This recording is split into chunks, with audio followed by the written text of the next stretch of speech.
यो हो बहसको साथमा कामना सेवा विकास बैंक, प्रगतिको आधार कामना सेवासँगको कारोबार। शक्ति मिनरल्सको उत्पादन नेपाली किसानका लागि वरदान। शक्ति मिनरल्स प्रणाली विशेष औद्योगिक क्षेत्र Bhairahawa. Registration open for +2 Science Management, Humanities and Law, Lumbini College.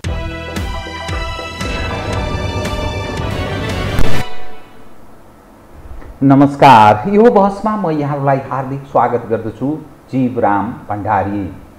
आज यहाँहरू सामुन्ने उपस्थित हुनुहुन्छ प्राध्यापक डाक्टर सुरेन्द्र भण्डारी। उहाँ अन्तर्राष्ट्रिय कानुनका ज्ञाता हुनुहुन्छ, नेपालका लागि नेपाली अभियानका एक अगुवा पनि। उहाँसँग आज म एमसीसी र यस अन्तर्गत घेरिएको नेपालको राजनीतिमा एमसीसी ठुलो चर्चा र बहसको विषय बनेको छ। तर एमसीसी हो के, यसका बारेमा आफ्ना खाले धारणा छ। नेपाली समाज अलि विभाजित जस्तो देखा पर्दछ र एमसीसीलाई कसरी बुझ्ने र अन्तर्राष्ट्रिय कानुनका ज्ञाताको हिसाबले उहाँले कसरी बुझ्नु भएको छ, म आज आम दर्शकलाई अलि स्पष्ट हुने गरेर बुझाउने प्रयत्न गर्नेछु। सर्वप्रथम म उहाँलाई स्वागत गर्छु। स्वागत छ यहाँलाई। धन्यवाद जीवराम सर। हामी केही समयदेखि एमसीसी का सवालमा रुमलिएका छौँ। हजुर, सामान्य अलि हामी जस्तो मानिस चाहिँ एउटा विज्ञ आउँछ, एउटा कुरा भन्छ, अर्को म विज्ञ हुँ भन्छ, अर्को कुरा भन्छ। तर सामान्य रूपमा यसो बुझ्न चाहने मानिसहरूका लागि त्यो आँखा नदेख्नेले हात्ती छामे जस्तो त्यस्तो अर्थ लाग्दछ। ए होइन होइन यो रहेछ, अर्को आयो, होइन, दिग्भ्रमित हुन्छ नि। तर सरकारले हालै पत्राचार गरेको छ अमेरिकालाई। यो एमसीसी हो के, हामी सार्वभौम सत्ता सम्पन्न सरकार हौँ, हाम्रो देश सार्वभौम सत्ता सम्पन्न छ, त्यसका हामी अधिकारी हौँ, यो कुराको चाहिँ स्पष्ट गर न भनेर पत्राचार गरेको रहेछ। त्यो पत्राचार अलि लाजमर्दो एउटा जुन एउटा डेमोक्रेटिक प्रोसेसबाट आएको सरकारले गरेको हो कि होइन, यो कतै अलि नक्कली हो कि भने जस्तो पनि अर्थ लाग्छ। त्यसको म सरसर्ती 4-5वटा बुँदा म पढेर सुनाउँछु। सरकारले के भनेर पत्राचार गरेछ भने, यो एमसीसी आइपीएस अर्थात् इन्डो पेसिफिक स्ट्राटेजीमा पर्छ कि पर्दैन प्रभु भनिरहेछ। प्रभु चाहिँ मैले जोडेको, अलिकति खुँदा जोड्ने भन्छ नि। दोस्रो, एमसीसी अन्तर्गत नेपाल अमेरिकी सुरक्षा घेरामा पर्छ कि पर्दैन, त्यो प्रश्नवाचक चिन्ह। परियोजनाको लेखा परीक्षण नेपाल कि अमेरिकाबाट, त्यो पनि प्रश्न। सम्झौता नेपालको संविधान भन्दा माथि छ कि छैन, त्यो पनि प्रश्न गरेको छ। सम्झौता पूर्वाधार र ऊर्जा विकासको लागि मात्र हो कि होइन, यो सम्झौता चाहिँ पूर्वाधार र ऊर्जा विकासको लागि मात्रै हो कि होइन, अथवा अरू पनि केही हो कि। अन्य सहयोग र यो सहयोगमा के फरक छ, नेपालको हित र सार्वभौमिकतालाई असर पार्छ कि पार्दैन। कस्तो गजबको प्रश्न। यो यसरी उसले प्रश्न गरेको छ। सबै चिज गरिसक्यो, लिने भनिसक्यो। जिम्मेवार नेताहरू जो अहिले खास गरी 62-63 पछि उदयमान तागतहरू सबै नै यसमा संलग्न छन्, लिने भनेका छन्। अनि अहिले त्यो जनवार हुन्छ नि, ठुलो तागत नेपाली जन विद्रोहमा उत्रेपछि अर्थात् एमसीसी विरुद्ध जनमत बनेपछि तर्सेको छ सरकार र एउटा फेस सेभिङ गर्ने हिसाबले अनि यो तयारीमा लागेको जस्तो अर्थ लाग्छ। यसै सन्दर्भमा मैले सम्झाएँ। एमसीसी की उपाध्यक्ष फातिमा सुमार 24 गते काठमाडौँ उत्रँदैछिन्। यही एमसीसीलाई केन्द्रमा राखेर उनी नेपाल आउँदैछिन्। 23 गतेदेखि संसदको अधिवेशन बोलाइएको छ। अर्थात् शेरबहादुर देउवाजी प्रतिपक्षी दलको नेता हुँदा पनि एमसीसी पास गर्नुपर्छ भनेर कर्कर गरिरहनुहुन्थ्यो। उहाँलाई अहिले जलन पनि भएको छ, यो देखेको दृश्य। अब बताउनुहोस् एमसीसी हो के? म यहीँबाट सुरु गरेँ, कृपया। धन्यवाद जीवराम सर, एकदमै राम्रो भूमिका राखिदिनु भयो। म यो सरकारले राखेको प्रश्नमा म आउँछु, तर त्योभन्दा अगाडि एमसीसी के हो भन्ने विषयमा आम नेपाली नागरिकहरूलाई पनि जानकारी होस् भन्ने किसिमले यो मिलेनियम च्यालेन्ज कर्पोरेसन भन्ने अमेरिकाको एउटा सरकारी प्राधिकरण सरकारी संस्था हो। उदाहरणका लागि हाम्रो विद्युत प्राधिकरण जस्तो त्यो सरकारी संस्था चाहिँ एमसिए एक्ट भन्ने छ 2003 को, त्यो एमसिए एक्टबाट सृजना गरिएको। जस्तो हाम्रो नेपाल विद्युत प्राधिकरण ऐन छ त्यस्तै उनीहरूको एमसिए एक्ट छ, त्यसले सृजना गरेको हो। त्यसको काम चाहिँ विभिन्न मुलुकहरूलाई आइडेन्टिफाई गरेर ती मुलुकहरूमा अमेरिकी सुरक्षा नीति, अमेरिकी बजार, अमेरिकी विभिन्न किसिमका अन्य स्वार्थहरूलाई संरक्षण गर्नका लागि as a part of foreign पोलिसीको रूपमा सहयोग गर्ने।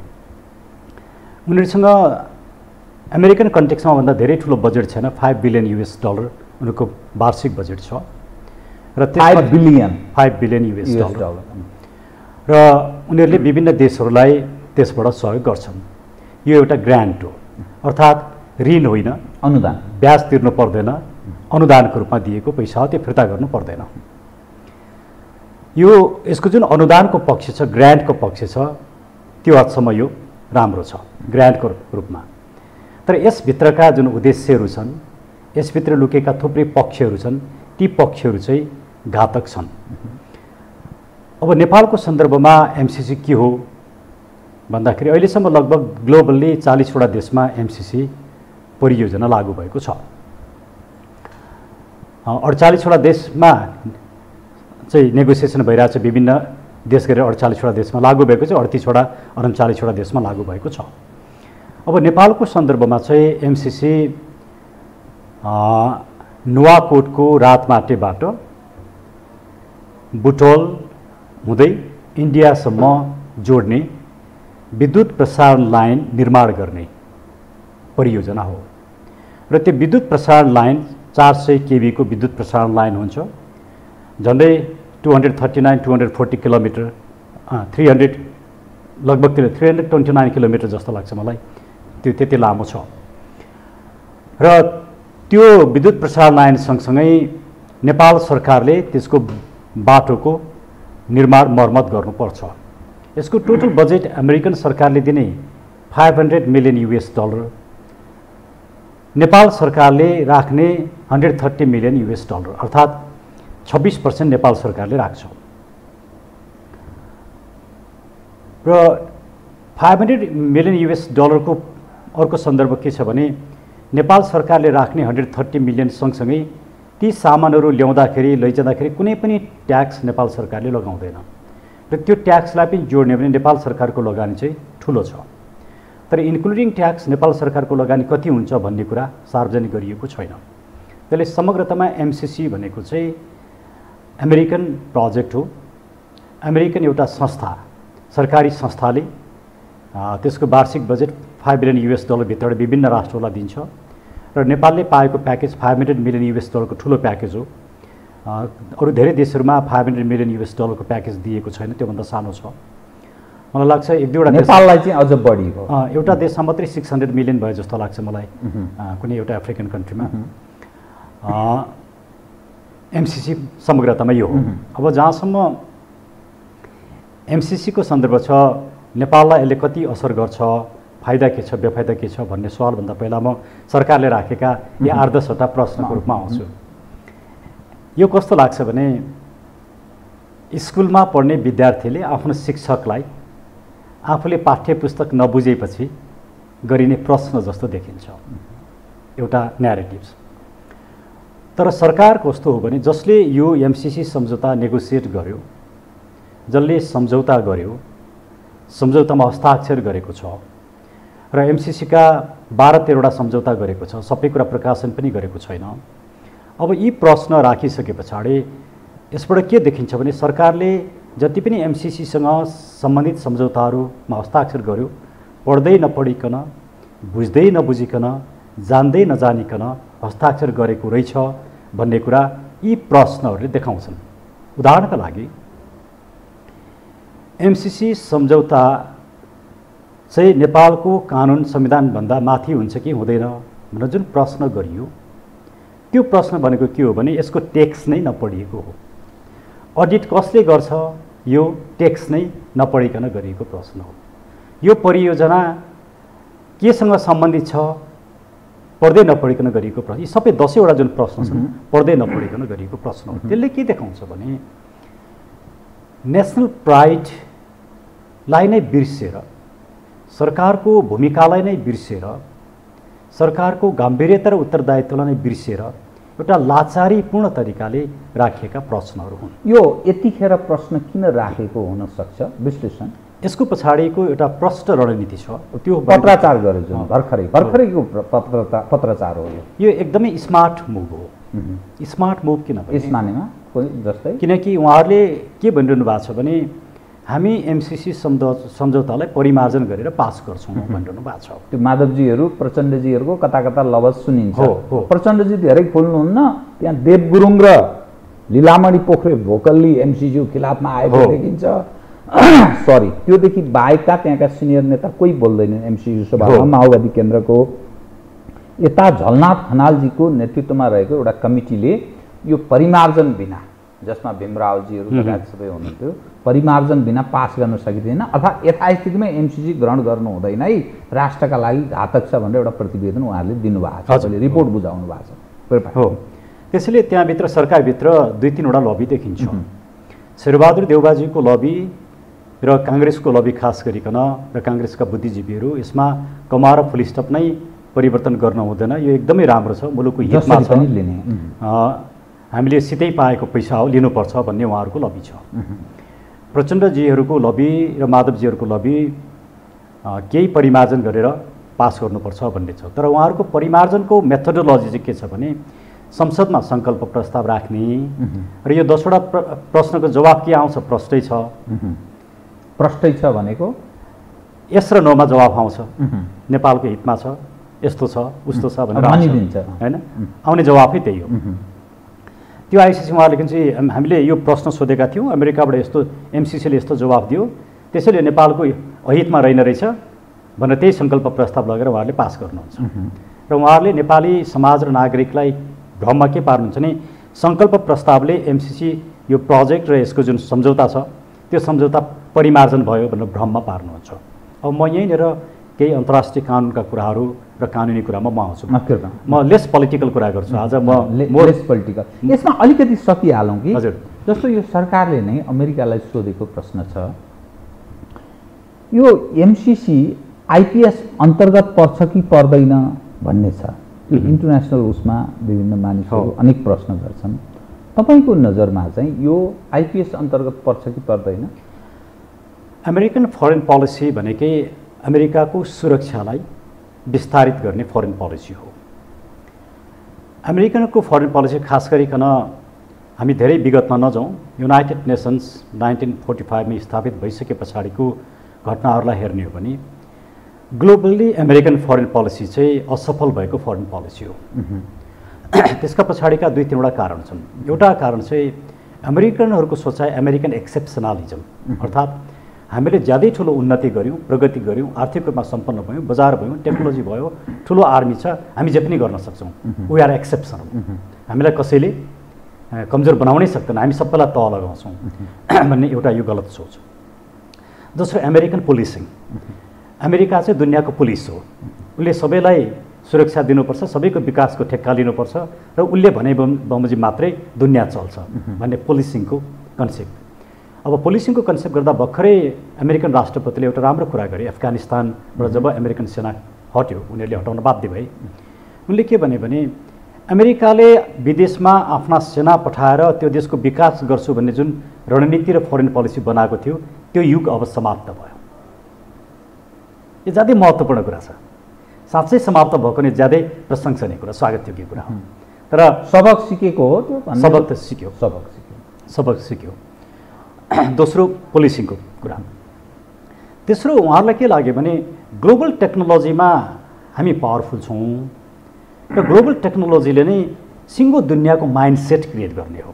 जस्तो एउटा सानो उदाहरण म दिउँ, एउटा युवा या एउटा युवतीलाई हामीले मार्केटमा गएर सोध्ने हो भने तपाईँ अमेरिकामा बस्न पाउनुभयो, त्यहाँको नागरिकता पाउनु भने जानुहुन्छ कि जानुहुन्न भनेर सोध्ने भने उसको पहिलो आन्सर हुन्छ म जान्छु भन्ने। हाम्रो राजनीतिले र हाम्रो सिङ्गो सिस्टमले र कम्युनिकेसन, ग्लोबल कम्युनिकेसनले के सिकायो भने America is the best society, best country, दुनियाँको स्वर्ग हो र अमेरिकामा जानु चाहिँ मानिसको जीवनको लक्ष्य हो। यो जुन माइन्डसेट क्रिएट गरियो, तीनटा र चौथो चाहिँ ग्लोबल नलेज पावर। अमेरिकनहरू नै सबै नलेज चाहिँ उनीहरूसँगै छ भन्ने यो जुन भ्रम सृजना गरियो, त्यसले गर्दाखेरि अमेरिकनहरूको फरेन पोलिसी पनि भ्रमित नै रह्यो र उनीहरू सबैतिर असफल रहे। एमसिसीको क्रममा पनि एमसिसीमा पनि उनीहरूको धेरै राम्रो उनीहरूले परिणाम पाएका छैनन्। अब मैले यति भनिसके पछाडि सबभन्दा पहिला एमसिसीकै विषयमा नेपाली नागरिकहरूलाई हामीले बुझाउनु पर्ने जरुरी छ र यहाँसँगको यो कार्यक्रममा मैले धेरै महत्त्वपूर्ण कार्यक्रममा लिएको छु। सबभन्दा पहिला हामी अन्तर्राष्ट्रिय कानुनको आधारमा हेरौँ, अर्थात् सन्धिसँग सम्बन्धित अन्तर्राष्ट्रिय कानुन भनेको Vienna convention on law of treaties भनिन्छ, भिसिएलटी 1969। यो 1969 को भियना कन्भेन्सन छोटकरीमा त्यसले के भन्छ भने कुनै पनि कुरा ट्रिटी हुनका लागि त्यसका दुईटा अपरिहार्य शर्त छन्। एउटा त्यो अन्तर्राष्ट्रिय कानुनद्वारा निर्देशित हुनुपर्छ, नम्बर 1। नम्बर 2, त्यो अन्तर्राष्ट्रिय कानुनको विषयवस्तु हुनुपर्छ।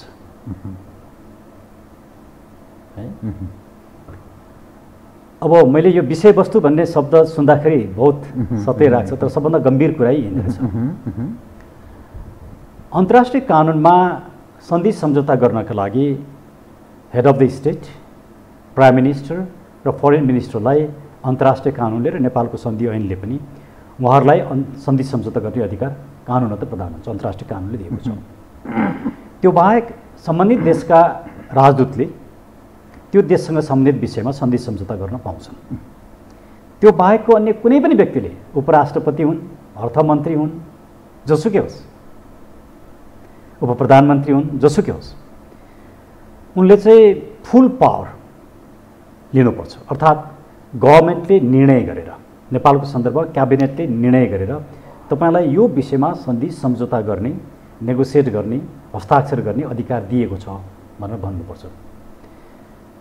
नेपालको सन्दर्भमा अर्थमन्त्रीले अहिले जो कानुन मन्त्री हुनुहुन्छ कार्कीजी, ज्ञानेन्द्र बहादुर कार्कीजी, उहाँले हस्ताक्षर गर्नुभएको छ र उहाँसँग यो पूर्णाधिकार छैन।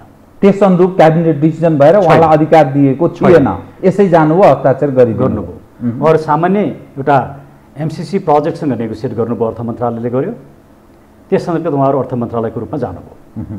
तर क्याबिनेटले उहाँलाई फुल पावर दिएको, इन्टरनेसनल ल अन्तर्गत फुल पावर दिएको डकुमेन्ट अहिलेसम्म उहाँहरूले न देखाउन सक्नु भएको छ, न त्यो सरकारले छ भनेर भन्न सकेको छ। अब सरकारले अहिले फेरि निर्णय गर्न त गर्ला, हामीले दिएको भनेर, तर त्यो बेलाको सचिव, मुख्य सचिवले प्रमाणित गरेको हुनु पर्यो, उहाँहरूसँग छैन त्यो डाटा, त्यही अनुरूप डकुमेन्ट, त्यही त्यो बेलाको क्याबिनेटको निर्णय हुनु पर्यो, त्यो उहाँहरूसँग छैन। त्यसैले पहिलो कुरा त यो सन्धि नै इलिगल छ, यो सन्धि नै होइन। अब सन्धि असंवैधानिक छ, यो सन्धि नै होइन, सन्धि नै होइन, यो सन्धिकै क्याटेगोरीमा संविधानमा कानुन सम्मत भएन। दोस्रो, अमेरिकाको तर्फबाट यो एमसिसी का एक्टिङ सिइओले गर्नुभएको छ।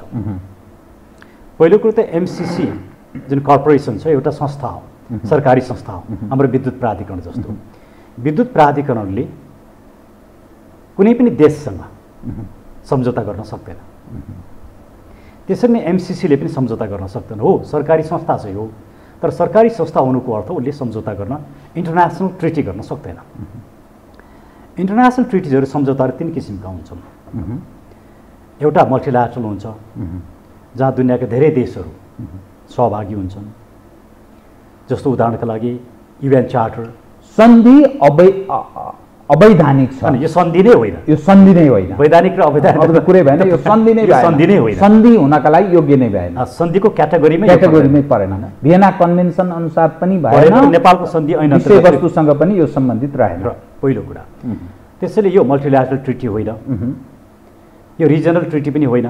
रिजनल ट्रिटी भनेको 3 वा 3 भन्दा बेसी देशहरूले गर्ने ट्रिटी रिजनल बनिन्छ, यो बायोल्याटरल हो। अब प्रश्न यहाँनिर गम्भीर प्रश्न के छ भने, यदि बायोल्याटरल ट्रिटी हो भने यो त दुईटा देशको, नेपाल र अमेरिकाको कुरा मात्रै हो, भारतको कन्सेन्ट लिनुपर्ने कुरा यसमा राखिनु हुँदैन। यदि रिजनल ट्रिटी हो भने भारतको पनि यसमा हस्ताक्षर हुनु पर्यो, भारतले पनि नेगोसिएट गर्नु पर्यो। तर भारतले नेगोसिएट पनि गरेको छैन, हस्ताक्षर पनि छैन। तर भारतको कन्सेन्ट लिनुपर्ने जुन भनिएको छ, यो चाहिँ कस्तो देखिन्छ भने अन्तर्राष्ट्रिय एउटा कमर्सियल ट्रिटी, अन्तर्राष्ट्रिय कमर्सियल ट्रिटी भन्नु र इन्टरनेसनल ट्रिटी भन्नु फरक कुरा हो। इन्टरनेसनल कमर्सियल ट्रिटीको छुट्टै नर्म्स छ, छुट्टै स्ट्यान्डर्ड छ, त्यो राज्यसँगै गर्नुपर्छ भन्ने छैन। तर इन्टरनेसनल ल चाहिँ या त दुईटा राज्यको बिचमा हुन्छ या त एउटा राज्य र अन्तर्राष्ट्रिय संस्थाको बिचमा हुन्छ। जस्तो युनाइटेड नेसन्स भयो, WTO भयो, यस्ता अन्तर्राष्ट्रिय रूपमा मान्यता प्राप्त संस्थाहरू। MCC अन्तर्राष्ट्रिय रूपमा मान्यता प्राप्त इन्टरनेसनल एजेन्सी होइन। MCC अमेरिकन सरकार पनि होइन, सरकार भनेको government. Vienna convention of law of ट्रिटीले चारवटा व्यक्तित्वलाई मात्रै गभर्मेन्टको रूपमा चिन्छ। एउटा डिप्लोमेट जो राजदूत हुन्, यो राजदूतले गरिएको होइन। परराष्ट्रमन्त्रीले गरेको होइनन्। सरकार प्रमुख या प्रधानमन्त्री उनले पनि गरेको होइनन्। हेड अफ द स्टेट राष्ट्रपति या राजा जो हुन्छ उनले पनि गरेको होइन। त्यस आधारमा भन्दाखेरि अधिकार प्राप्त व्यक्तिले पनि गरेको होइन। त्यसैले यो सबभन्दा पहिला त अन्तर्राष्ट्रिय सन्धिको श्रेणीमा नै यो पर्दैन। एउटा अन्तर्राष्ट्रिय सन्धिको श्रेणीमा नै नपरिसके पछाडि हुन चाहिँ यो MCC को यो कम्प्याक्टमा यो सम्झौतामा के लेखेको छ भने यो चाहिँ अन्तर्राष्ट्रिय कानुन अनुसार गभर्न हुन्छ भनेर लेखिएको छ। अन्तर्राष्ट्रिय कानुन अनुसार गभर्न हुन्छ भनेर जब लेखिन्छ तब आफ्नो डोमेस्टिक ल लागू गर्नुपर्छ भनेर लेखिँदैन। यहाँ अमेरिकाको MCA एक्ट, MCC ले दिएका निर्देशन, अमेरिकी सरकारले दिएका निर्देशन लागू गर्नुपर्ने हुन्छ। MCA एक्टको सेक्सन 607 लगायतका विभिन्न अमेरिकी कानुनहरू र अमेरिकन वैदेशिक सहायता ऐन लगायतका ऐनहरूको पालना गर्नुपर्ने हुन्छ, इम्प्लिमेन्टेसन गर्नुपर्ने हुन्छ। अमेरिकन सुरक्षा स्वार्थमा आघात पार्नु हुँदैन, अमेरिकन बजारमा आघात पार्नु हुँदैन, कुनै पनि ड्रग्ससँग सम्बन्धित इलिगल कारोबार गर्न हुँदैन। अब एकछिन मानौँ मैले यहाँ उठाउन खोजेको विषय के हो, यो MCC सम्झौता केसँग सम्बन्धित हो? विद्युत प्रसारणसँग सम्बन्धित। विद्युत प्रसारणमा ड्रग्सको कुरा किन आउँछ? यसको महत्त्वपूर्ण पक्ष छ। पनामाको त्यसबेलाका राष्ट्राध्यक्ष जनरल नोरिएगा 1989 मा हजारौं अमेरिकन सेनाहरू पनामामा गएर हेलिकप्टरबाट उठाएर लिएर गए, थुतेर लगे। उहाँमाथि चार्ज के लगेको थियो नि उनले ड्रग्स सप्लाई गर्ने काम गरे। अमेरिका लग्यो र 1992 मा उनलाई सजाय गरियो। ड्रग्सको विषय विद्युत ट्रान्समिसन लाइनसँग सरोकार राख्ने सम्बन्धित विषय नै होइन। अमेरिकन सुरक्षाको विषय ट्रान्समिसन लाइनसँग सरोकार राख्ने सम्बन्धित विषय नै होइन। त्यसैले असम्बन्धित विषयहरू राखेर यो जुन सम्झौता गरिएको छ त्यसको इम्प्लिकेसन के हुन्छ भने भोलि अमेरिकन रेजिमलाई सपोर्ट नगर्ने कुनै पनि सरकार नेपालमा आयो कुनै दिन भने त्यो सरकारलाई यी विभिन्न आरोप लगाएर तिमीले MCC मा सम्झौता गरेका थियौ, तिमीले अमेरिकन स्वार्थ विपरीत काम गर्यौ। हुन त यहाँ के भनिन्छ नि यो MCC सम्झौता 5 वर्षको लागि हो नि भनेर भनिन्छ। तर त्यो 5 वर्ष पछाडि यो नेपाल सरकारलाई हस्तान्तरण गरिनेछ, त्यसको सम्पूर्ण सुरक्षा व्यवस्थापन नेपाल सरकारले गर्नेछ भन्ने कुरो राखिएको छैन। यहाँको गजबको एउटा रणनीति के छ भने MCC सम्झौताको अनुसूची 5 ले एउटा व्यवस्था गर्यो। त्यो व्यवस्था के गर्यो भने विद्युत नियमन ऐन बनाउने भनेर भन्यो। अब यो विद्युत नियमन आयोग ऐन 2074 बनाउनु पर्छ, मस्ट। त्यो शब्द मस्ट भनेर राखेको छ। एउटा देशले अर्को देशलाई यस्तो कानुन बनाउनु पर्छ भनेर इम्पोज गर्नु भनेको चाहिँ सार्वभौम सत्ता विपरीतको काम हो, इन्टरनेसनल ल विपरीतको काम हो। इम्पोज मात्रै गरेर त्यो ऐन बनाइयो यहाँ। र त्यो ऐन बनाएर के गरियो भने विद्युत प्रसारण गर्नको लागि प्राइभेट सेक्टरलाई लाइसेन्स दिइन्छ। त्यो लाइसेन्स प्राप्त व्यक्तिले मात्रै, कम्पनीले मात्रै विद्युत प्रसारण गर्छ। त्यसबाट आउने नाफा सबै त्यहीँ जान्छ। नेपाल सरकारले $130 मिलियन लागू गर्छ लगाउँछ। भोलि यहाँबाट विद्युत प्रसारण गर्नका लागि नेपाल विद्युत प्राधिकरणले पनि पाउँदैन, प्राइभेट सेक्टरलाई लाइसेन्स दिइन्छ र त्यो प्राइभेट सेक्टरले गभर्मेन्टलाई यो हस्तान्तरण गर्दैन, गभर्मेन्टको सेक्युरिटी एजेन्सीभित्र पर्दैन। अनि भोलि यो प्राइभेट कम्पनी अमेरिकन स्वार्थअनुसार चल्ने प्राइभेट कम्पनी हुन्छ। यसले गर्दाखेरि यो एमसिसी चाहिँ 5 वर्षको लागि होइन कि यसले लामो समयसम्म नेपालमा असर पार्छ र भोलि कुनै पनि बेला आफूलाई मन नपर्ने रेजिम आउँछ, तिमीले अमेरिकन सेक्युरिटीलाई असर गर्यो, हामीले बनाएको प्रोजेक्ट हो, त्यहाँ हाम्रो सेक्युरिटी स्वार्थ पुरा भएन। प्रोजेक्टको समय अवधि 5 वर्ष सकिएपछि पनिको कुरा न्यू खोज्ने ठाउँहरू रहन्छ। किन अमेरिकन फरेन पोलिसी कस्तो छ भने सधैँ न्यू खोजा हुन्छ नि, जस्तो नोरिएगालाई जे गर्यो, यस्ता थुप्रै उदाहरणहरू छन्। अब म यसको मुख्य विषयवस्तुभित्र आउँछु। एमसिसीको 2-3वटा मुख्य विषयवस्तु के हुन् भने हामीले एमसिसीको विषयमा यो सम्झौता सन्धि नै होइन, यो नेपालको राष्ट्रिय हित र सार्वभौमसत्ता विपरीत छ भनेर हिजो मात्रै सर्वोच्च अदालतमा रिट निवेदन लिएर गएका छौँ। नेपालका लागि नेपाली पार्टीको तर्फबाट मैले लिएर गएको छु। तर हिजो दिनभरि यो दर्ता भएन। हामी आशा गर्छौँ आज दर्ता होला। दर्ता गर्ने नगर्ने त उहाँहरूको सर्वोच्च अदालतको आफ्नो कुरा हो।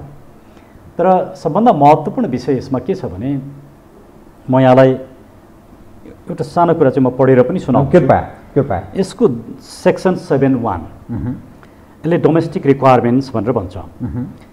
The parties understand that this compact upon entry into force will prevail over the domestic lodge of Nepal.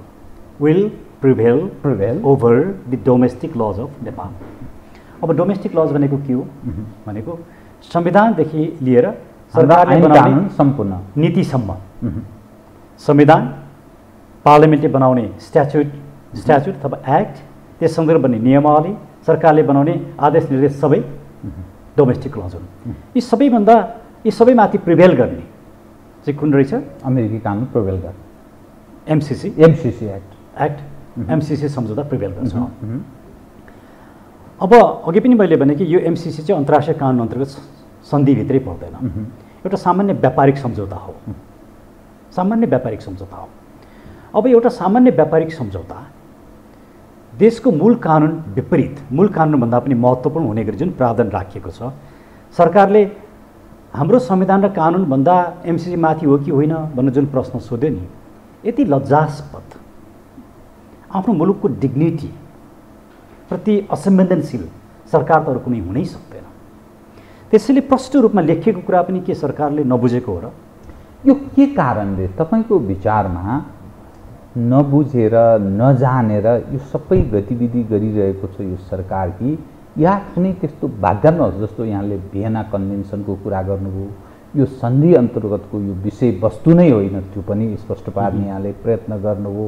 MCC एउटा अमेरिकी सरकार होइन, त सरकारले एमसिसीसँग कसरी सम्झौता गर्छ त्यो पनि विषय उठान गर्ने प्रयत्न गर्नुभयो। अनि त्यो इन्टरनेसनल विभिन्न पक्षहरूलाई पनि उजागर गर्ने प्रयत्न गर्नुभयो। त यो सरकार के त्यस्तो कारणले बाध्य छ जो ऊ गर्न चाहन्छ? यसका 2-3वटा पक्षहरू। पहिला कुरा त यो भन्नु अप्रिय हो तर भन्नुपर्छ, नेपाली डेलिगेसनहरू जब अन्तर्राष्ट्रिय सन्धि सम्झौता अन्तर्राष्ट्रिय नेगोसिएसनमा जान्छन् त्यो विषयका विशेषज्ञहरू जाँदैनन्, सरकारी कर्मचारीहरू जान्छन्। मूलत उनीहरूमा के ज्ञानको अभाव हुन्छ?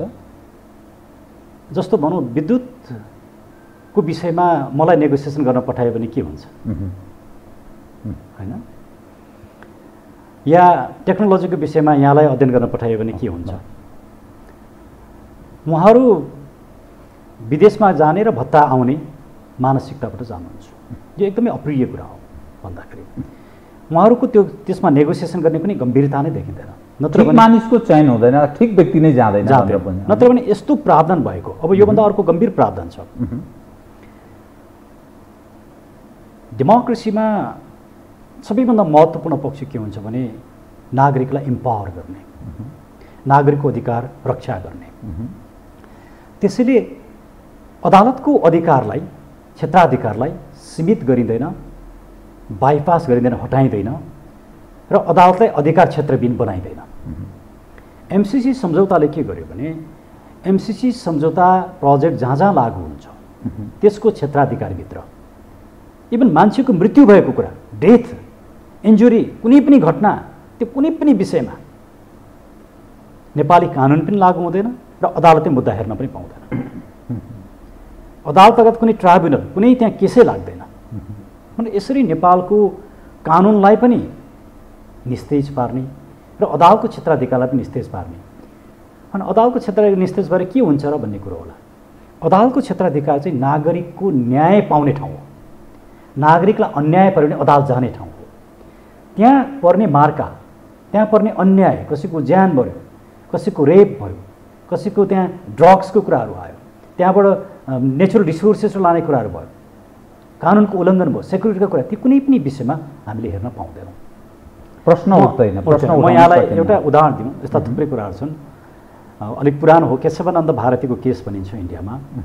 संविधान संशोधन गरेर सुप्रिम कोर्टको क्षेत्राधिकारलाई कम बनाउने कोसिस गरियो। संविधानमै धारा राखियो, आर्टिकल 31C भनेर राखियो। र भारतीय सर्वोच्च अदालतले के भन्यो भने संविधानमा संशोधन गरेर पनि अदालतको क्षेत्राधिकारलाई निस्तेज बनाउन पाइँदैन, डेमोक्रेसी यसरी मात्रै बच्छ। यति गम्भीर कुराहरू पनि के त त्यो नेगोसिएसन गर्ने मान्छेलाई थाहा भएन? यसको अर्थ के हो भने या त उहाँहरू जे गरे पनि हुन्छ, आफ्नो मुलुक, राष्ट्रियता, स्वाभिमान, स्वाधीनतासँग केही पनि उहाँहरूले अर्थै राख्नु भएन, या त उहाँहरूले बुझी बुझी यो गर्नुभएको पनि उहाँहरू राष्ट्रद्रोही हो। तपाईँसँग नि म अब जस्तो यहाँले अघि प्रारम्भमा बताउनुभयो 40वटा देशमा यो कार्यान्वयनको प्रक्रियाको चरणमा छ, विभिन्न देशमा एमसिसी 48वटा जति देशमा यसलाई नेगोसिएटको प्रक्रिया अन्तर्गत उनीहरू छन्। हाम्रो नजिकको देश सार्क मुलुक, सार्क पनि छ कि छैन त्यो अब अहिले अलग सोच्ने स्थिति छ, तर श्रीलङ्काले यो हामी एमसिसी ग्रहण गर्दैनौँ है भनेर फर्काइदियो। त ती सबै देशमा जुन ठाउँमा एमसिसी लागू भएको छ अर्थात् अनुदान सहयोग त्यहाँ प्राप्त भएको छ, त्यहाँ अमेरिकी सेना आएको छ, त्यस अन्तर्गत त्यो देशलाई क्षति भएको छ, ध्वंस भएको छ त? यो एउटा प्रश्न छ नि। एकदमै राम्रो प्रश्न। अहिले एमसिसीको बारेमा 3टा दृष्टिकोणहरू बजारमा छन्। एउटा दृष्टिकोण एमसिसी आएपछि अमेरिकन सेना आउँछ, बुट बजारिन्छ भन्ने एउटा, त्यो अतिशयोक्तिपूर्ण अभिव्यक्ति हो। त्यसले वास्तविकतालाई प्रतिनिधित्व गर्दैन। तर एमसिसी इन्डो पेसिफिक स्ट्राटेजीको एउटा पार्ट हो, किनकि उहाँहरूको आइपिएसको पार्ट हो, किनकि उहाँहरूको त्यो कुनै कहीँ उल्लेख त्यस्तो डकुमेन्ट केही देखाउन सक्छ? इन्डो पेसिफिक स्ट्राटेजी केही डकुमेन्टले केही बोल्छ? हेरौँ त्यो पाए मलाई लाग्छ। किनभने मैले यसकारण यहाँलाई यो विषय मैले उठान गर्न चाहेको, हरेक ठाउँमा हामी संचार क्षेत्रमा काम गर्ने मानिसहरू उप पनि यो प्रश्न छ। तपाईँहरू जो पाए त्यही मानिसलाई ल्याइदिनुहुन्छ, प्रमाणित नहुने कुरा गराउनुहुन्छ, हामी दिग्भ्रमित हुन्छौँ भन्ने उहाँहरूको दृष्टिकोण छ। स्वयं हामी पनि आफै कन्फ्युज हुन्छौँ।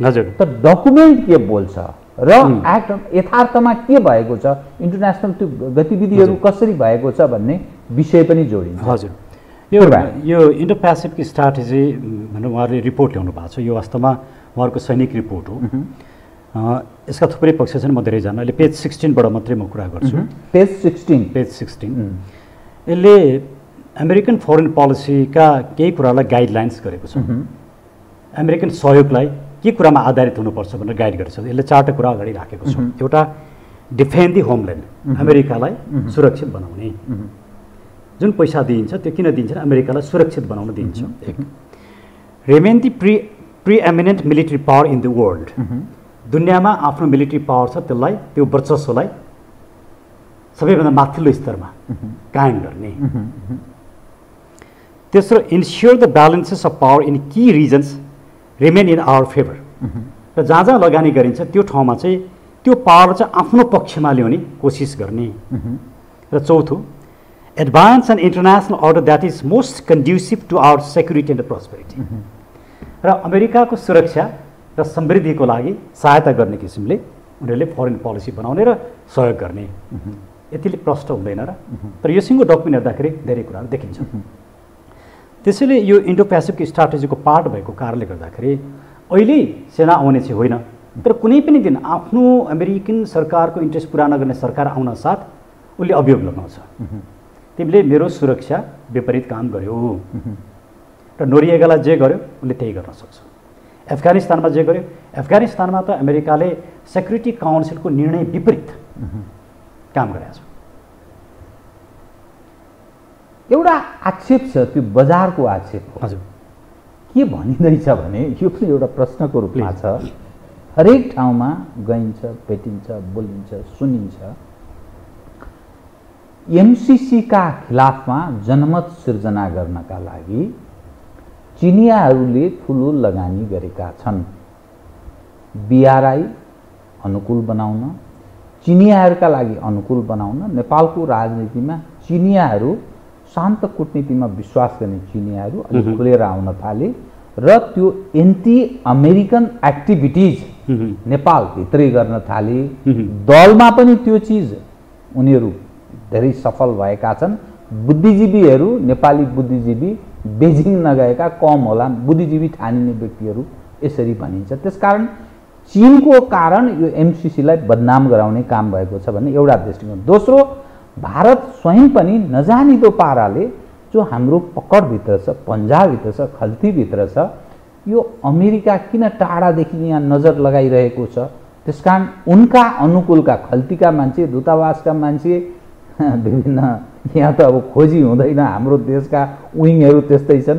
ती खन्जुवाहरूको जो अहिले भनिन्छ नि फन्डिङका कुरा, यी सारा कतिपय सञ्चार माध्यम, कतिपय यी सबै जो मानिस छन् जो जनमत बनाउने प्रयत्न गरिरहेछन्, ती पनि कुनै न कुनै ढङ्गले एमसीसीको खिलाफमा छन् नजानिदो पाराले। अनि बेलायत पनि त्यति रुचि राखिरहेको छैन, अमेरिकी धेरै इन्ट्रेस्ट बढेकोमा यस्तो दृष्टिकोण पनि राख्छन्। त्यसकारण एमसीसी आवश्यकताभन्दा बढी बदनाम भयो, यस्तो चाहिँ होइन है भन्ने छ। अर्को त अब सिधै पश्चिमा हौँ, अमेरिकन हौँ, म गौरव गर्छ, यत्रो समृद्ध देशको म दास हौँ, दलाल हौँ भनेर ऊ गौरव गर्छ। त्यो त खुल्लम खुल्ला यो सिधै ग्रहण गर्नुपर्छ भन्छ। यो 2 खाले 3 खाले चरित्र देखा पर्छ कि यो, यसलाई कसरी हेर्ने बताइदिनुहोस् त। धेरै महत्त्वपूर्ण प्रश्नहरू आए, मैले 2-3वटा कुरा छुटाउन हुँदैन। त्यस पछाडि म यो प्रश्नमा कृपा। पहिलो कुरा, नेपालको संविधानको धारा 1ले यो संविधान सर्वोच्च कानुन हो भनेर भन्छ। लिखित संविधान त्यो फन्डामेन्टल ल हो र सुप्रिम ल हो। अब सबरेन्टी भनेको के हो भने, सार्वभौम सत्ता भनेको के हो भने, सार्वभौम सत्ताको पहिलो चरित्र हुन्छ आफ्नो मुलुकलाई शासन गर्नका लागि चाहिने कानुन त्यही मुलुकले बनाउँछ। पहिलो, उसले विदेशी सरकार या विदेशी कानुन लागू गर्दैन, त्यसको आदेशमा काम गर्दैन। दोस्रो, तेस्रो, इन्टरनेसनल कम्युनिटीसँग काम गर्दाखेरि समानता र सहकार्यका आधारमा, सहअस्तित्वको आधारमा, गुड फेथमा काम गर्छ। सबरेन्टीको परिभाषा भनेको यो हो। अब यो तिनटै कुरा, सबरेन्टीको तिनटै कुरा र संविधानको धारा 1 एमसीसीले पूर्ण रूपमा उल्लङ्घन गरेको छ। कसरी भने, एमसीसी एक्ट त्यसको सेक्सन 607 अमेरिकन विदेशमा लगानी गर्ने उनीहरूको नीति, वैदेशिक सहायता कानुन र त्यति मात्रै होइन कि एमसीसीले गरेका निर्णय र अमेरिकन सरकारले दिएका निर्देशन समेत नेपाल सरकारले पालना गर्नुपर्छ भनेपछि नेपाल सरकार स्वाधीन नै रहेन। यो एउटा नव उपनिवेशवाद हो। हाम्रो संविधान सर्वोच्च कानुनै रहेन। अब मैले आज यही हेर्नु छ, सर्वोच्च अदालतले यो रिट निवेदन दर्ता गर्छ कि गर्दैन। हाम्रो संविधानको सर्वोच्चतालाई अस्वीकार गर्ने एमसीसीको विरुद्धमा गएको रिट दर्ता गर्छ कि गर्दैन, यो टेस्ट गर्न हेर्न बाँकी छ। आफ्नै अदालतको क्षेत्राधिकारलाई नमान्ने एमसीसीको विरुद्धमा रिट लिन्छ कि लिँदैन हेर्न बाँकी छ। त्यसले पहिलो कुरा, यसको गम्भीरता भनेको के हो भने हाम्रो मुलुकको अस्तित्व, हाम्रो इन्डिपेन्डेन्स, सबरेन्टीको कुरा हो। त्यसलाई एमसीसीले चुनौती दिएको छ। अब दोस्रो पक्ष के हो भने, यहाँकै कार्यक्रममा एकजना विद्वानले जो टेक्निकल पर्सन हुन्, उहाँले आएर भनेको मैले सुनेको छु, नेपाल विद्युत प्राधिकरणले विद्युत प्रसारण लाइन बनाउँदाखेरि जति खर्च हुन्छ त्यसको 5 गुणा बेसी खर्च एमसी अन्तर्गत बनाउँदा हुन्छ भनेर उहाँले भन्नुभएको छ यही कार्यक्रममा। 130 मिलियन इन्टु 5 कति हुन्छ? 650 मिलियन US डलर हुन्छ। त्योभन्दा 5 गुणा कमले भने $130 मिलियन जुन नेपाल सरकारले लगाएको छ, यसैले त्यो सबै बन्छ। अहिलेको हाम्रो मार्केट भ्यालु हेर्ने हो भने यसैले बन्छ। मान्छे अमेरिकन त्यो $500 मिलियन नआइकन पनि त्यो विद्युत प्रसारण लाइन पनि बन्छ, बाटो पनि बन्छ। त्यसैले यो जुन $500 मिलियन जुन आएको छ, यसले के देखायो भने एउटा डेमोक्रेसीको सबभन्दा महत्त्वपूर्ण पक्ष के हो भने लगानी गर्दाखेरि त्यो रकमलाई वेस्टेज गर्न हुँदैन, दुरुपयोग गर्न हुँदैन। एकछिन मानौँ ₹1 बन्ने कुरामा ₹5 लगाइन्छ, त्यो दुरुपयोग हो नि। भनेपछि एमसिसी सम्झौता स्वयं आफैमा दुरुपयोगमा आधारित छ। दुरुपयोग भनेको करप्सन अर्को किसिमको, र एमसिसी आफै करप्ट छ भन्ने कुरा यहाँबाट बुझिन्छ। एक दोस्रो कुरा, एमसिसीको विरुद्धमा आवाज उठाउनेहरूलाई गिरफ्तार गरिएको छ। गृह मन्त्रालयले सूचना जारी निकालेको छ। कसैले त्यो गर्यो भने हामी पक्राउ गर्छौँ। रिप्रेसिभ, एकदमै रिप्रेसिभ। यसले अटोक्रेसी, पञ्चायतभन्दा पनि अटोक्रेसी देखिएको छ। यसले के देखाउँछ भने एमसिसी भनेको ह्युमन राइटको अगेन्स्टमा रहेछ भन्ने कुरा यसले देखाएको छ। जो विरोध गर्न पाउने मानिसको नैसर्गिक अधिकार हो, त्यसलाई बन्देज गरेको छ। दोस्रो, अब जहाँसम्म अब चाइनिजहरूको कुरा छ, कुनै पनि चाइनिजले आएर एमसिसीको नेपालमा सबभन्दा पहिलो सडकमा आएर लिखित रूपमा तार्किक रूपमा विरोध गर्ने नेपालको लागि नेपाली नै हो, म नै हो वास्तवमा। अहिलेसम्म मलाई कुनै चाइनिजले भेटेका छैनन्, इन्फ्लुएन्स गरेका पनि छैनन्। अब कोही बुद्धिजीवीसँग भेटेनन्, इन्फ्लुएन्स गरेका त्यो विषयमा मलाई थाहा छैन। तर नेपालका लागि नेपालीले कुनै पनि चाइनिजसँग भेटेको पनि छैन, हाम्रो कुराकानी भएको छैन, हामीलाई कसैले इन्फ्लुएन्स गरेको पनि छैन, हामी इन्फ्लुएन्स पनि हुँदैन। अब जहाँसम्म कतिपय मानिसहरूले यसले त चाइनालाई, एमसिसी आएपछि चाइनालाई हान्ने रणनीति हो भनेर प्रचार प्रसार गरेका छन्। त्यो विषय बोल्ने चाइनाले हामीले होइन। के मतलब हामीलाई चीनको के चीनमा आउनुहोस् कि अरूमा? चीनको सवाल हाम्रो देशको सवाल हो। Exactly. ठीक भन्नुभयो। चीनको चिन्ता लिने होइन, हामीले चिन्ता लिने हाम्रो नागरिकको र हाम्रो मुलुकको हो। त्यसैले त्यो एउटा अतिरञ्जित किसिमले गरिएको चित्रणले हित गर्दैन। दोस्रो, अब जहाँसम्म इन्डियाको कुरा छ, मेरो अरूको भन्दा अलिक फरक दृष्टिकोण छ। एमसिसीमा इन्डियाको कन्सेन्ट लिनुपर्ने भनेर जुन राखिएको छ, म यहाँलाई एउटा कुरा रिमाइन्ड गराउँ, लगभग 20-25 वर्षदेखि अमेरिकाको नेपाललाई हेर्ने पोलिसी भनेको इन्डियन आई थ्रु हो। उनीहरूले इन्डियाको नजरबाट नेपाललाई हेर्छन्। यथावत छ, विगतको नजर यथावतै कायम छ, यथावतै छ। उनीहरूको त्यो फरेन पोलिसी त्यही नै हो। त्यसैले यो नेपालको विद्युत, नेपालमा कल कारखाना चलाउनु छ, हामीले ग्यास विदेशबाट ल्याउँछौँ, त्यसलाई रिप्लेस गर्नु छ, प्रत्येक मान्छेको घर घरमा बिजुली पुर्याउनु छ, अझै पनि सबैका घरमा बिजुली पुगेको छैन, त्यसको लागि पो प्रसारण लाइन बनाउनु पर्थ्यो त। भारतमा बिजुली सप्लाई गर्नको लागि यो प्रसारण लाइन बनाएको छ। त्यसबाट पाउने बेनिफिट, त्यसबाट हुने इन्डस्ट्रियलाइजेसन, त्यसबाट हुने मार्केटमा हुने बेनिफिट कसले पाउँछ? इन्डियाले पाउँछ। र त्यो प्राइभेट कम्पनी जसले त्यहाँ विद्युत प्रसारण गर्छ, डिस्ट्रिब्युट गर्छ, उसले पाउँछ नाफा जति। चाहिँ नेपाली नागरिकहरूको लाइफमा एसोस कुनै पनि परिवर्तन आउँदैन। हामीले त गर्नुपर्थ्यो के भने प्रत्येक क्षेत्रमा प्रत्येक नागरिकको घरमा विद्युत पुर्याउँ र विद्युतबाट चल्ने गाडी बनाऊँ, विद्युतबाट हामी यो ग्यास रिप्लेस गरौँ, सबै कुरामा विद्युतलाई एउटा एनर्जीको रूपमा ल्याउँ। त्यसको लागि ट्रान्समिसन लाइन बनाएको कति राम्रो हुन्थ्यो। त्यसैले यसले मुलुकको हित गर्दैन। तर एमसिसी प्रोजेक्टमा के लेखेको छ? 2 करोड नेपालीलाई फाइदा हुन्छ। म कुनै समय कुनै एउटा आइएनजिओको उदाहरण दियो, त्यसले कोशी टप्पोमा काम गर्थ्यो अनि त्यसले बजेट बनाउँदै थियो।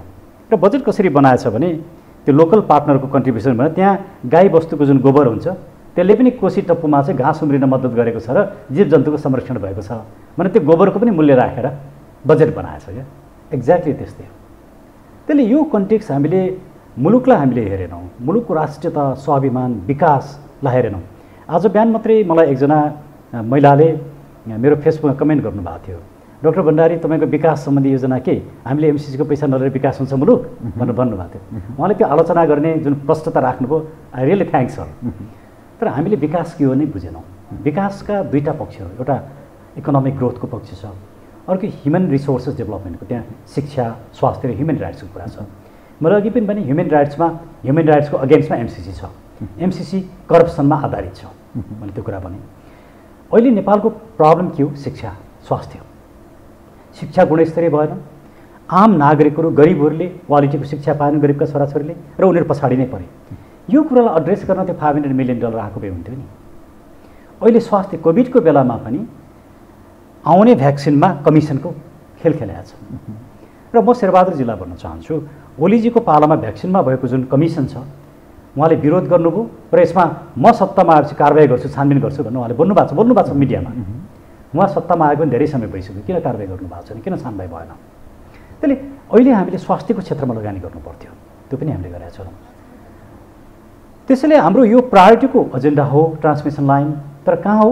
प्रत्येक नागरिकको घर घरमा बिजुली पुर्याउने ट्रान्समिसन लाइन, इन्डियामा जाने ट्रान्समिसन लाइन होइन।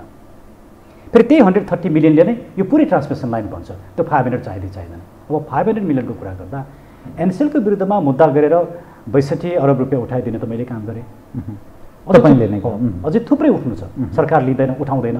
ठुल्ठुला कर छलीका मुद्दा अदालतमा छन्, अदालतबाट सफाइ पाउँछन्, कर तिर्दैनन्, सरकार यसरी जान्छ, राज्य संयन्त्र यस्तो छ, अनि हामी विदेशीबाट पैसा ल्याएर विकास हुन्छ भन्छु। श्रीलङ्काको उदाहरण अघि यहाँले निकाल्नुभयो। भेरी इन्ट्रेस्टिङ एउटा कुरा मैले छुटाउनु हुँदैन। हाम्रो यो नेपालसँग भएको एमसिसी एग्रिमेन्टमा नेपालको संसदबाट पारित गराउनुपर्छ भन्ने कुरा लेखेकै छैन। अब किन पारित गराउनु पर्यो? उद्देश्य के?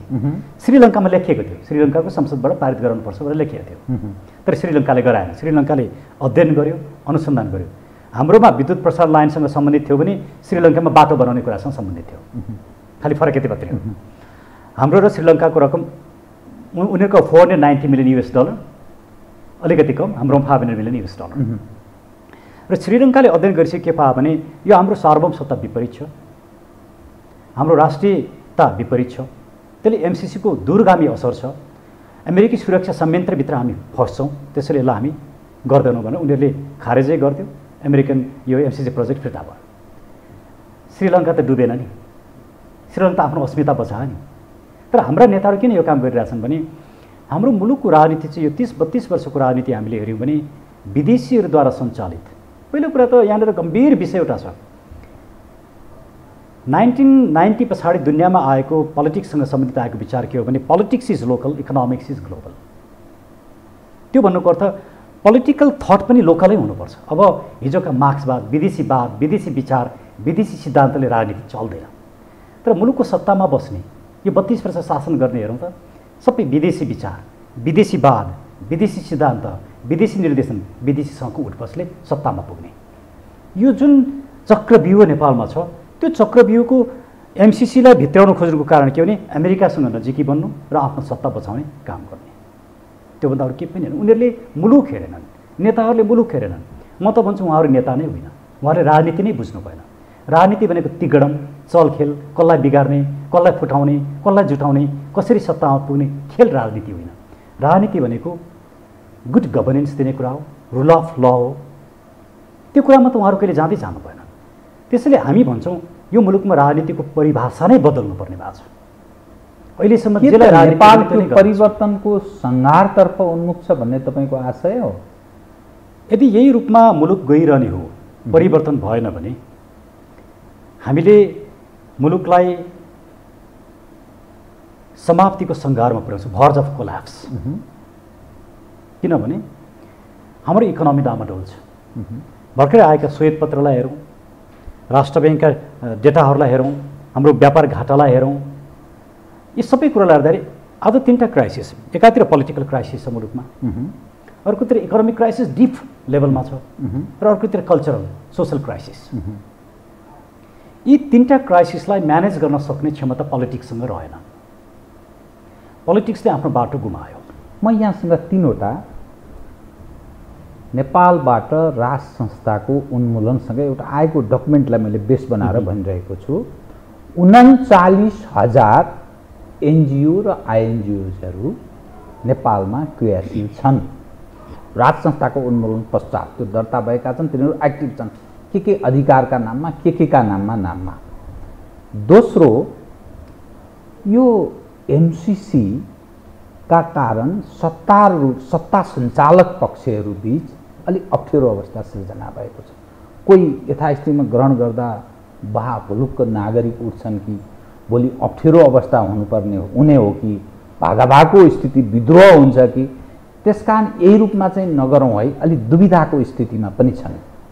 त्यसले यो सत्ता गठबन्धन, यो शासक पक्ष अप्ठ्यारोमा पर्दैछ। तेस्रो पक्ष डिफेन्सको अलिकति स्टडी गरेका मानिसहरू के भन्दैछन् भने नेपालमा अमेरिकी दूतावासले जति क्षेत्र ओगटेको छ, जुन खालको तामझाम छ, जुन ढङ्गले नेपालमा परिचालित छन्, लगानी जुन ढङ्गले गरिरहेको छ, फन्डिङ त्यो अलि लामो समयदेखि, यो सबै हेर्दाखेरि उनीहरूको लामो स्ट्राटेजी छ भन्ने पनि बताउँछन्। त उनीहरूका अनुकूल छन्। एज ए होलमा हेर्दा यो जो 12 बुँदे दिल्ली सहमति हुँदै नेपालको राजनीति जुन ठाउँमा आइपुगेको छ, पश्चिमा अमेरिका, विगतको भारत, अहिलेको सुरक्षा संयन्त्रसँग सम्बन्धित भारत, यी सबैको अनुकूलका शासकहरू नेपालको राजनीतिमा प्रवेश गरिरहेका छन्। अर्थात् यो लामो 16-17 वर्षदेखि उनीहरू राज गरिरहेका छन्। त यो शासक पक्षलाई अप्ठ्यारो पार्ने गरी यही रूपमा एमसीसी ग्रहण गर्यो भने टिक्न गाह्रो छ भन्ने यो सम्पूर्ण घटनाक्रमले देखाउँछ। अर्थात् यो शासकलाई निरन्तरता दिन, भोलिका दिनमा चुनावमा गएर भिड्न, भोट माग्ने अधिकार ग्रहण गर्न त्यो जनका बीचमा प्रिय हुन कठिन छ। त त्यसका बावजुद पनि ऊ किन दिनका लागि खान्न भन्दा पनि घिच घिच घिच घिच घिच भन्छ नि, राम्रो गरेर भुल्दा जिउनार गर्ने र घिचाउने भन्ने हुन्छ। त्यो घिचाउन किन चाहन्छ भन्ने एउटा गहन एक ढङ्गले सोच्ने प्रश्न भयो। यो आम रूपको प्रश्न पनि हो। यसको अलिकति स्पष्ट पार्दै म कार्यक्रमको अन्त्यतिर आएँ कि म छोटकरी यहाँ भन्छु। सबभन्दा पहिला त उहाँहरूलाई सत्तामा टिक्नको लागि नागरिक केही पनि होइनन्। एकचोटि भोट किनेर आएपछि पुगिहाल्छ, त्यस पछाडि विदेशीलाई रिझाएर मात्रै सत्तामा टिकिन्छ भन्ने जुन मनोवृत्ति छ, यो कारणले उहाँहरू एमसीसी पास गराउन लाग्नुभयो एउटा। अब जहाँसम्म एमसीसीको विरोधको विषय छ, हामी सुरुदेखि नै एमसीसीको विरुद्धमा छौँ। नो एमसीसी भनेर हामी कार्यक्रममा छौँ र यही भाद्र 23 गते 1 बजे हामीले माइतीगढ मण्डलामा विभिन्न प्रगतिशील शक्तिहरू र नेपालका लागि नेपाली एक भएर, खास गरिकन नेकपा माले, नेकपा विप्लव, नेकपा क्रान्तिकारी माने मोहन वैद्यहरू र हामीहरू लगायत रूपमा र अन्य विभिन्न सङ्घ संस्थाहरू संयुक्त रूपमा हामी एमसीसीको विरुद्धमा माइतीगढमा उत्रिँदैछौँ। र म यहाँकै कार्यक्रम मार्फत यो अपर्च्युनिटी पनि लिउँ कि म सम्पूर्ण नेपाली नागरिकहरू जो यो मुलुकप्रति चिन्तित हुनुहुन्छ, मुलुकको स्वाभिमानप्रति गम्भीर हुनुहुन्छ, मुलुक बचाउनुपर्छ भन्ने लाग्छ भने त्यो कार्यक्रममा आएर ऐक्यबद्धता जनाउनुहोस्। एमसीसी 23 गते 1 बजे माइतीगढ मण्डला। हजुर। अब त्योभन्दा नि महत्त्वपूर्ण कुरा के छ भने उहाँहरूले एमसीसी पास गर्न नसकिरहेको कारण, किन 2 वर्षदेखि त संसदमा सभामुखको टेबलमा छ नि हो त। एउटै मात्रै कारण के हो भने हामीले सुरुदेखि भन्यौँ तिमीले एमसीसी पास गरायो भने अब आउँदो चुनाव चाहिँ एमसीसी वादी र एमसीसी विरोधीको चुनाव हुन्छ। इभन दुःखको कुरा राप्रपा समेतले एमसीसी बोक्यो। त्यसैले मुलुकका सबै दलहरू एमसीसी वादीहरू एकातिर, नेपालका लागि नेपाली एकातिर हुन्छ। भ्रष्टाचारीहरू एकातिर, भ्रष्टाचार विरोधी नेपालका लागि नेपाली एकातिर हुन्छ।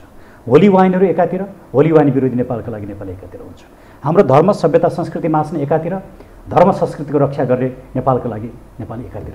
यो न्यारेटिभसँग अब मुलुक जान्छ र यो न्यारेटिभसँग गइसके पछाडि भोलि एमसीसीको पक्षधरलाई पिपुलले भोट दिँदैनन् र उहाँहरू यहीँबाट समाप्त, उहाँहरूलाई राजनीतिक रूपमा समाप्त पार्न जरुरी भइसकेको छ।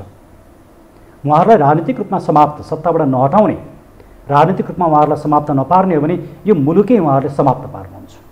उहाँहरू मुलुक विरोधी तत्त्व हो, उहाँहरू राष्ट्र विरोधी भइसक्नु भएको छ। त्यसैले यो मुलुकले एउटा गम्भीर निर्णय लिने बेला आइसकेको छ। त्यो भनेको परिवर्तनको निर्णय लिने बेला आइसकेको छ। मुलुकमा परिवर्तन हुन्छ भन्ने कुरा म विश्वस्त छु। कति समय लाग्छ, आज हुन्छ कि भोलि हुन्छ कि कति समय लाग्छ भन्ने मात्रै हो। तर आउँदो इलेक्सनमा त्योभन्दा अगाडि परिवर्तन भएन भने पनि आउँदो इलेक्सन चाहिँ यो 32 वर्षसम्म सत्तामा बस्नेहरूको लागि टफ हुनेछ र अब नयाँ किसिमको एउटा शक्ति संरचना बन्नेछ र मुलुक एउटा त्यस पछाडि राम्रो बाटोमा जान्छ भन्ने कुरामा म आशावादी छु। त्यत्रो सङ्गठित तागत छ कम्युनिस्ट हौँ भन्नेहरूको अनि काङ्ग्रेसको, अनि त्यो सङ्गठित तागतसँग त्यो असङ्गठितले विश्वास आर्जन गर्न सक्छ त? राजनीति एकदमै राम्रो प्रश्न। वास्तवमा मैले भनेको कुरा हाँस उठ्दो हो। तर हामी दुनियाँको इतिहासलाई हेरौँ, अफगानिस्तानलाई हेरौँ। म तालिबानको पक्षधर होइन, तर नागरिकहरू मिलेपछि युरोपियन अमेरिकन सबैलाई खेद्न सकिँदो रहेछ। अहिलेका दुनियाँका विभिन्न युरोपियन कन्ट्रिजहरूमा भइरहेका इलेक्सनहरूलाई हेरौँ, करप्सन विरोधी मुभमेन्टमा लागेका मानिसहरू सत्तामा आइरहेछन्। उनीहरूसँग सङ्गठन पनि थिएन, ठुलो शक्ति पनि थिएन। 70 वर्षदेखिका हामी पार्टीहरू, 70 वर्षदेखिको पार्टीहरू उहाँहरू किन हो भने मुलुक बनाउनको लागि, राम्रो काम गर्नको लागि, भ्रष्टाचारको अन्त्यको लागि, राष्ट्रियता बचाउनको लागि, राजनीतिक शुद्धिकरणको लागि, न्याय दिनको लागि, सामाजिक न्याय सुनिश्चित गर्नको लागि। तर केही पनि गर्न सक्नु भएन नि, उहाँहरू टोटल फेलियर हो। अब त्यही फेलियर शक्तिलाई मेरो बाबुले काङ्ग्रेसमा भोट दिए त्यसैले म रुखमा भोट दिन्छु भन्ने न्यारेटिभ अब अन्त्य हुनैपर्छ। त नयाँ पुस्ता त्यसरी सोच्ने अवस्थामा प्रवेश गर्दैछ भन्ने तपाईँ ठान्नुहुन्छ? म ठान्छु, तर यहाँहरूको भूमिका महत्त्वपूर्ण छ मिडियाको, खास गरिकन ठिक एउटा मात्रै विषय नि। त यो सरकार यही रूपमा एमसीसी ग्रहण गर्दा स्वयं यो सरकार अप्ठ्यारोमा पर्छ, नागरिक विद्रोह बढ्न सक्छ। अनि यो जो सरकार छ, यो सत्ता छ, 62-63 को परिवर्तन पश्चातको सत्ता वेस्टर्न साउदर्न लोयल्टी भएको भन्छ नि, परस्त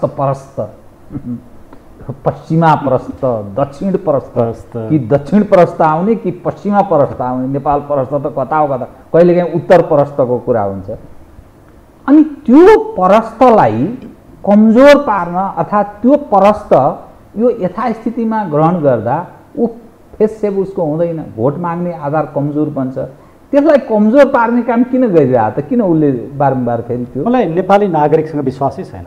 उसलाई के छ भने हिजो जसरी चुनावमा पैसा बगाएर चुनाव जित्यो, पैसाले चुनाव जितिन्छ, गुन्डाले चुनाव जितिन्छ, छलकपटले चुनाव जितिन्छ भन्ने कुरामा उनीहरू विश्वस्त छन्। र नेपाली नागरिकहरूको कमजोरी के छ भने 2 पैसामा आफ्नो भोट बेच्ने जुन कमजोरी छ त्यसको फाइदा यिनीहरूले लिइराखेका हुन्। तर मलाई लाग्छ अब नागरिकहरू सचेत भइसकेका छन्। 2 पैसामा अब भोट बेच्नेवाला छैनन्, भनिन्छ नि 1 टुवाक रक्सीमा भोट बेच्ने, त्योबाट नागरिकहरू माथि आइसकेका छन्। र धेरै मिडियाहरूले ठुलो भूमिका खेलेका छन्। र अझै मेरो त मिडियालाई म सधैँ भन्ने गर्छु, तपाईँले अबको इलेक्सनलाई टार्गेट गरेर कार्यक्रम बनाइदिनुहोस् न, कसलाई भोट दिने कसलाई नदिने, अबको चुनाव कसलाई भोट दिने कसलाई नदिने, यस्तो कार्यक्रम सञ्चालन गरिदिनुहोस् न, मुलुकको लागि यो ज्यादै हितकारक हुन्छ। त्यसले ठुला मिडियाहरूको भूमिका धेरै ठुलो छ, यहाँहरू जस्ता मिडियाको भूमिका ठुलो छ। यो मुलुकलाई बचाउने कि नबचाउने? बचाउने हो भने यसो गर्दा त फेरि फोर्ड फाउन्डेसनको लगानीवाला मिडिया पनि खुलासा भएको छ, अनि ओपन सोसाइटीवालाको लगानीवाला मिडिया पनि छताछुल्ल भएको छ। अनि त्यो त मिडिया त फर्ती फेरि कता कता पुग्छ। त्यो तपाईँले त्यो ढङ्गले अपिल गर्नुभयो भने त्यही भएर त ठुला मिडियाहरू धेरै कमले मात्रै हामीलाई स्थान दिन्छन्, किनकि हामी एमसीसीको पैसाले विज्ञापन नबजाऊ भन्छौँ हैन। अहिले मुलुक क्राइसिसमा छ। यहाँहरू जस्ता केही मिडियाहरूले जसरी विचारहरू प्रवाह गरिदिनु भएको छ, हामी वास्तवमै कृतज्ञ छौँ। हाम्रै विचार प्रवाह गरिदिनुपर्छ भन्ने होइन, तर एउटा स्वतन्त्र विश्लेषण आयो भने त्यसले मुलुकलाई हित गर्छ। यहाँका धेरै ठुला मिडियाहरू स्वतन्त्र विश्लेषण प्रवाह नै गर्दैनन्, उनीहरू एमसीसीको पक्षमा छन्। उनीहरू एउटा धारणा लिएर त्यही धारणालाई इम्पोज गरिराखेका छन्। जब डेमोक्रेसीमा नलेजलाई नै इम्पोज गर्न थालिन्छ त्यहाँ डेमोक्रेसी नै बाँकी रहँदैन। त्यसले मेरो अहिलेको सबभन्दा ठुलो र संवेदनशील विषय के हो भनेदेखि हामीले सबै मुलुकका इन्स्टिट्युसनहरूलाई यति धेरै पोलिटिसाइज गऱ्यौँ कि हुँदाहुँदा हामीले अदालतमा पनि पोलिटिक्स छिर्यौँ र अदालत पनि पोलिटिसाइज भयो। मलाई हिजो एकजना सामान्य व्यक्तिले भने सबै राजनीतिक मुद्दाहरू अदालतमा पुगेर निर्णय गर्नुपर्ने भएपछि त राजनीति असफल भएको हो नि भने। वास्तवमै किन चाहियो राजनीति? किन चाहियो राजनीति होइन? त्यसले अहिले हामी एउटा ठुलो क्राइसिसमा छौँ। यो क्राइसिसको निकास भनेकै के हो भने नेपालमुखी मौलिक राजनीतिक चिन्तन हो। त्यो भनेको एकदम 1 मिनेटमा पृथ्वीपथ, जुन विचारले यो मुलुकलाई एकीकरण गर्यो, जुन विचारले यो मुलुक निर्माण गर्यो, अर्थात् पृथ्वीपथ, पृथ्वीनारायण शाहको विचार, त्यो विचारलाई स्थापित गरेर मात्र यो मुलुकलाई बचाउन सकिन्छ, बनाउन सकिन्छ। त्यसले आजसम्म भएका दलहरू जो विदेशी विचार, विदेशीवाद र सिद्धान्त बोकेर हिँडे, उनीहरूकै कारणले मुलुक सङ्कटमा परेको हो। त्यसैले नेपालका लागि नेपाली भर्खर जन्मेको सानो राजनीतिक दल भए पनि मुलुकमा ठुलो छाप परिसकेको छ। म जहाँ गए पनि म काङ्ग्रेसको मान्छे भोट तपाईँहरूलाई हाल्छु भन्छन्, म एमालेको भोट तपाईँहरूलाई हाल्छु भन्छन्। त्यसले यो जुन किसिमको मैले उभार पाएको छु, अब मुलुकमा परिवर्तन आउँछ भन्ने कुरामा म चाहिँ विश्वस्त छु। धन्यवाद छ यहाँलाई पनि धेरै धेरै धन्यवाद। आदरणीय दर्शकवृन्द, उहाँ हुनुहुन्थ्यो प्राध्यापक डाक्टर सुरेन्द्र भण्डारी, अन्तर्राष्ट्रिय कानुनका ज्ञाता, नेपालका लागि नेपाली अभियानका एक अगुवा। समसामयिक विषयलाई केन्द्रमा राखेर गरेको कुराकानी। म सहित मेरो सम्पूर्ण युनिटलाई कार्यक्रमबाट बिदा दिनुहोस्, तर यो हो टेलिभिजन हेर्दै रहनुहोला। नमस्कार।